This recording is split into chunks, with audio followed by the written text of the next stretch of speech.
ഒരിടത്തൊരിടത്ത് എന്ന ടാസ്കിൽ ഇന്ന് നൂറ തന്റെ ജീവിതകഥ പറഞ്ഞിരിക്കുകയാണ്.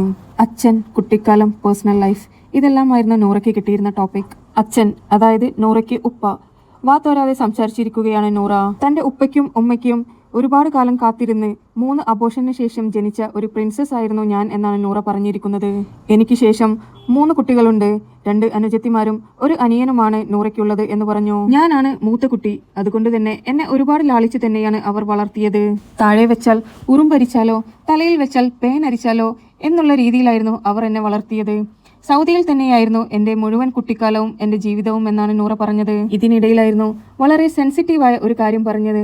താൻ 2 തവണ അബ്യൂസ് ചെയ്യപ്പെട്ടിട്ടുണ്ട്. 8ാം ക്ലാസ്സിൽ പഠിക്കുമ്പോൾ ഒരു അറബി എന്നോട് വഴി ചോദിച്ചു. ഞാൻ അത് കാണിച്ചു കൊടുക്കുവാനായി കൂടെ പോയി. പിന്നീട് അയാൾ എന്നെ ബലമായി ഒരു ഫ്ലാറ്റിന്റെ മുകളിലേക്ക് കൊണ്ടുപോയി എന്റെ കഴുത്തിൽ കത്തി വെച്ചുകൊണ്ട് അയാൾ എന്നോട് മോശമായി പെരുമാറി. ആദിലയ്ക്കും മറ്റൊരു സുഹൃത്തിനുമല്ലാതെ ഈ കാര്യം വേറെ ആർക്കും അറിയില്ല എന്നാണ് നൂറ പറഞ്ഞത്. ഈവൻ എന്റെ ഉപ്പയും ഉമ്മയും ഈ പ്രോഗ്രാം കാണുന്നുണ്ടെങ്കിൽ അവർ ഇപ്പോഴായിരിക്കും ഈ കാര്യങ്ങളെല്ലാം അറിയുന്നത് എന്ന് നൂറ പറഞ്ഞു.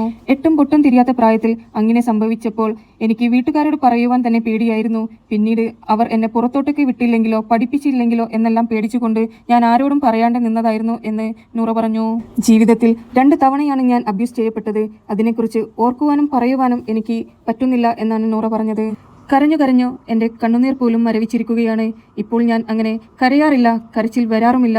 ഫാമിലിയെക്കുറിച്ച് പറയുമ്പോഴല്ലാതെ എൻ്റെ കണ്ണിൽ നിന്ന് ഒരു തുള്ളി കണ്ണുനീർ പോലും പൊഴിയാറില്ല. സ്നേഹനിധിയായ ഉപ്പയെക്കുറിച്ച് ഒരുപാട് കാര്യങ്ങൾ നൂറ പറഞ്ഞു. ആദിലയുമായുള്ള ഇഷ്യൂ ഉണ്ടായപ്പോഴും ഉപ്പ എന്നോട് നൂറ മോളെ എന്ന് വിളിച്ചിട്ടല്ലാതെ വേറെ ഒരു രീതിയിലും എന്നോട് സംസാരിച്ചിട്ടില്ല. നൂറ മോളെ, അത് നമുക്ക് വേണ്ട, ആ റിലേഷൻ ശരിയാവില്ല എന്ന് വളരെ സ്നേഹത്തോടു കൂടി തന്നെയായിരുന്നു എൻ്റെ ഉപ്പ എന്നെ ഉപദേശിച്ചത് എന്ന് നൂറ പറഞ്ഞു.